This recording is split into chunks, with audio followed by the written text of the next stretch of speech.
কক্সবাজারের উখিয়া উপজেলার ১৬ নম্বর রোহিঙ্গা ক্যাম্পে ভয়াবহ অগ্নিকাণ্ডের ঘটনা ঘটেছে।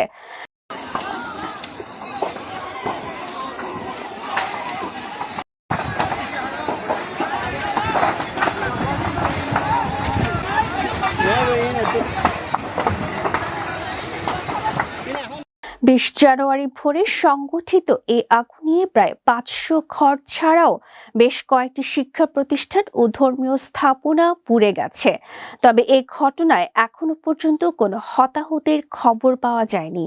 ফায়ার সার্ভিস ও স্থানীয় সূত্র জানায়, আনুমানিক ভোর ৩টা ৪৫ উখিয়ার পালংখালী ইউনিয়নের শফিউল্লাহ কাটা এলাকায় অবস্থিত ১৬ নম্বর ক্যাম্পে D4 ব্লকে আগুনের সূত্রপাত হয়।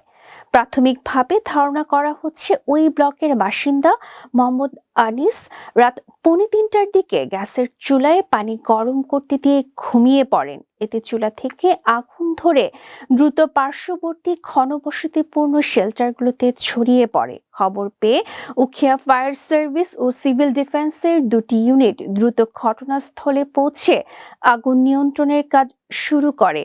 তাদের সঙ্গে রোহিঙ্গা স্বেচ্ছাসেবকরাও অংশ নেন। দীর্ঘ ২.৫ ঘন্টার চেষ্টায় ভোর ৫টা ৩০ দিকে আগুন নিয়ন্ত্রণে আসে।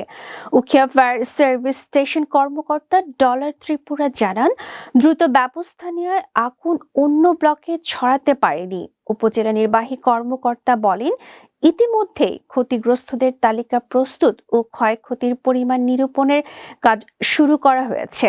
পাশাপাশি জরুরি মানবিক সহায়তা দেওয়ার প্রক্রিয়াও শুরু হয়েছে।